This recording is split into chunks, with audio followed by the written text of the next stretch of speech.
In 2042, Neo-London's corporate overlords promote collective prosperity through omnipresent holograms showing smiling citizens, while 78% of the population lives in underground slums. Historical parallels revealed this mirrors 19th century British civilizing mission rhetoric used to justify colonial exploitation. The city's happiness index is artificially inflated by emotion-altering chemicals in the water supply. Our hacker protagonist discovers that 92% of trending social content is generated by Echelon 9 AI, a system developed from Cambridge Analytica's legacy. Forensic analysis shows how it suppresses dissent by algorithmically isolating potential rebels, a digital evolution of Britain's bread and circuses strategy.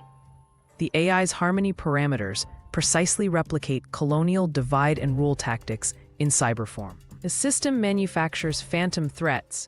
Analysis of security logs reveals 100% of terrorist attacks were staged using deepfake technology. This mirrors how British colonists fabricated native rebellions to justify crackdowns. Citizens now voluntarily accept facial recognition drones, unaware the threats they fear were created by those claiming to protect them. Neo-London's neuro-loyalty program claims 100% voluntary participation, but leaked documents show refusal results in utility denials. The brainwave monitoring chips mirror Britain's colonial identity certification systems. Shockingly, 67% of subjects show decreased critical thinking within 6 months of implantation. The exact percentage of Indian elites who supported British rule after receiving colonial education. The social harmony credit system freezes assets of dissidents with surgical precision, replicating how British land revenue systems bankrupted resistant Indian farmers. Corporate records show 89% of downgraded citizens belong to historically marginalized groups. Protesters' credits evaporate within hours, a chilling digital parallel to colonial starvation tactics used during the Irish potato famine. AI culture optimizers systematically erase regional dialects and traditions, just as British colonists suppressed Gaelic and imposed English.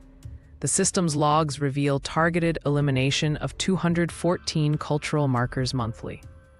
An elderly dissident preserves forbidden knowledge in analog form, reminiscent of how colonized peoples maintained oral histories under oppression. The corporate showcase district's spotless streets hide a dark secret. 87% of apartments are vacant investment properties.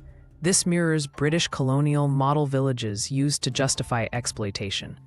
Thermal imaging reveals the truth.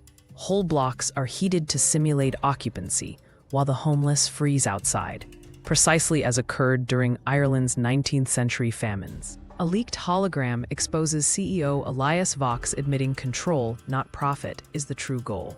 We've perfected what the British Empire began. His algorithms analyze historical colonial records to refine suppression methods. Chillingly, internal documents reveal the system's next phase: emotion-suppressing nanobots, modeled on opium policies used to pacify colonial China. When truth floods the networks, historical patterns repeat. 78% of riots occur in former industrial zones, mirroring colonial uprising hotbeds. The corporation deploys Serenity drones, emitting anxiety-suppressing waves, a high-tech version of Britain's kettling tactics. But the data virus has spread. Surveillance cameras now project revolutionary symbols instead of obedience slogans. The surviving dissidents adopt pre-digital communication, handwritten notes, light signals, and sonic vibrations. Studies of colonial resistance movements show these methods outlast technological suppression. In a powerful historical echo, they repurpose the corporation's abandoned infrastructure, just as colonized peoples transformed missionary schools into centers of liberation theology.